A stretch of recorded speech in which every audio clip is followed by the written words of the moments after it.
Children, our primary objective is to keep this hallway clear of the flood infestation. We cannot allow the flood to breach our defenses. You can count on us, Daddy. I will be the one to kill all those baddie bats for you. Heh, stupid baby. Stop kissing Dad's USB port. Ignore him. I appreciate your enthusiasm, son. I know you will perform adequately. Thank you, Daddy. Children, we must also make sure to incinerate these bodies to prevent their reanimation. Are you listening to me? Oh, Dad, what was that for? You are not following protocol. If we are not preparing for a flood counterattack, the local infestation will escape this ring and our galaxy is... Salutations, this is Custom Edition Map Showcase, where I show off a single level or a group of levels that are significant to Halo Custom Edition. If you have maps that you want to see appear on the show, leave them in the comment section below and they may have a shot at appearing in future episodes. You may also leave suggestions in my brand new Discord server that I made for this channel, where you have the chance to directly talk to myself and other fans of the Vengeful Battle, as well as participate in various Halo game nights that I'll post from time to time.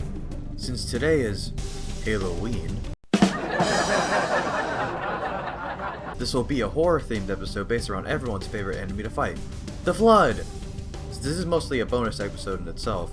I unfortunately won't include a bonus map at the end of the video, but it will return in the next installment of Custom Edition Map Showcase. Our first map for tonight is the demo of Firefight Amnesia by NP Final and Altharos. Probably messed that last name up, but expect that to be a theme in the series. As you can already tell, this is a horror-themed firefight mission based around sudden jump scares caused by the Flood. They can spawn at any point in the map, and it can be very scary as hell when they spawn directly behind you. Since this is a demo of a project that is most likely cancelled, there are only 8 waves to fight, but it's still very hectic and fun despite the short mission length. I recommend playing this on a higher difficulty setting to prevent the level from being completely too easy, so you can get the most out of this map. The level begins where you walk out of a crash site and your objective is to, and I quote, find an health pack. I wish I wasn't such a grammar Nazi. Once you find a health pack, you then walk up to a bloody corpse where an audio log is found. The Marine says in the audio log that, if you have found this message, I am already died. Maybe my weapon will save your life, but not for many time. You're not making this easy for me, guys.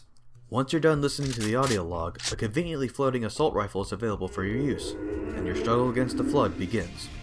The level has a variety of features that will help you survive the Flood onslaught. A monitor spawns in after a round is completed and will give you various rewards such as a nuked weapon, a checkpoint, and even C4. 3 C4 charges are planted in the center of the map where most of the Flood will spawn in, and with a click of your action command, they'll detonate. In one of the rounds, a fellow Spartan can be made available to the player and he'll summon a turret to provide firing support. Lastly, an airstrike can be called in later on to drop a nuke on the level, killing every enemy that remains standing. All of these weapon and utility rewards are balanced out with the checkpoints that are also available to you. You can choose the option to call in a weapon, but if you die, you'll respawn much earlier on in the mission than you'd like. The map uses a Halo 3 weapon tag set, except for one weapon that leads to the major issue that I have with this level. There's always a Flood form that carries a rocket launcher that homes in on the target, and it's an insta-kill if it happens to score a hit on you. I'm going to assume that the intention of this design choice was to invoke more fear after the initial jump scare, but when you die to this thing over and over with not much you can really do, it becomes tedious and annoying to have to prioritize killing the rocket Flood before mopping everyone else, and the feeling of fear is replaced with feeling bitter and annoyed. Other than that, it's a fun little map that I recommend downloading. It's just a shame that this firefight experience won't be completed anytime soon. Next up is a very unique single-player campaign experience where you actually play as a Flood combat form. Welcome to the Flood Forgotten Exile by Lone Warrior, Borin, Ku294, and Raffletroller. Before I get started with this segment, I want to point out that if you use Halo anti-cheat, you want to put in the command HAC_widescreen0 to fix your HUD. Let me just put it out there that I absolutely love this level. Seeing the world in the Flood's perspective is both awesome and haunting at the same time. It looks like the host has been brainwashed by the parasitic faction due to the darkened edges around your HUD. Speaking of your HUD, there's no targeting reticle, no motion tracker, and the only way to gauge how much health you have is determined by the clarity of your screen. The blurrier your vision gets means your health is getting lower and lower. Having no reticle and the inability to zoom with weapons like the pistol can be a challenge when facing enemies from further distances. Waypoints also have a cool unique visual place on them which I find to be a nice touch. The health packs on this level are represented by small blobs of Flood mass that look exactly like this. They can be hard to spot, so keep an eye on these kinds of shapes. Seeing the Flood on your side can take some getting used to. I even sometimes accidentally shoot them because my mind is trained to kill any Flood on sight. The only time the Flood has been on the player's side in the main games was in the brief moment during Halo 3's The Covenant mission, where Chief and the Arbiter were about to stop the Prophet of Truth from activating the Ark.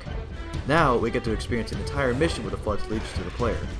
Your Flood allies also drive vehicles, something that only happened in the Quarantine Zone mission of Halo 2. The level uses the classic weapon tag set with unique animations that are fit for a Flood combat form, even going so far as to having a global melee animation that mimics the one seen used by actual Flood forms. The melee itself is actually quite strong. It has enough strength to force a hunter to make a 180 when charging at you, making them really easy to handle. The classic vehicle tags are in the mission too, but there are actually Flood variants of the Ghost as well as the Banshee. They don't behave any different from their normal counterparts, as the changes are merely aesthetic. I'm honestly surprised that this hasn't been explored in the games where Flood have appeared in. Everything at this point on in the video contains spoilers, so if you don't want some of the surprises of the level spoiled for you, skip to the part of the video towards the conclusion and simply download the map yourself. There's a few new pieces of content to experience on this level. The first one is a heavy mortar turret that is admittedly kinda useless. With no reticle to use, it is hard to aim and it's a flippable turret, meaning one explosion will fling the turret, sometimes to place it where you can't even use it anymore due to enemies no longer being in your line of sight. A variant of the Flood carrier form with a jackal shield is featured here as well. They were a concept that was planned to be in Halo 2 but ended up being cut. There are a few new enemies as well. On the Covenant side, there's an elite with a heavy plasma flamethrower. It's terrifying to go up against one up close due to how devastating its damage output is. It's obviously best to engage them at a distance to prevent it from ever shooting you. These flamethrowers may have taken inspiration from the cut plasma flamethrowers found in the Halo 2 beta. Lastly, there are two new Sentinel variants. One is a smaller version of the standard Sentinel that flies around much faster, making it harder to hit. The other is a crawler-like Sentinel unit that attacks its prey in a very large group. They can easily overwhelm you if you're underprepared. They're essentially infection forms with tiny Sentinel beams. And that wraps up our custom edition map showcase Halloween special. Make sure to like and subscribe if, and only if, you enjoyed what you saw today and want to see more Halo content on this channel. And also make sure to join my Discord server if you're interested. It's the Vengeful Adam, and I'll see you on the great journey.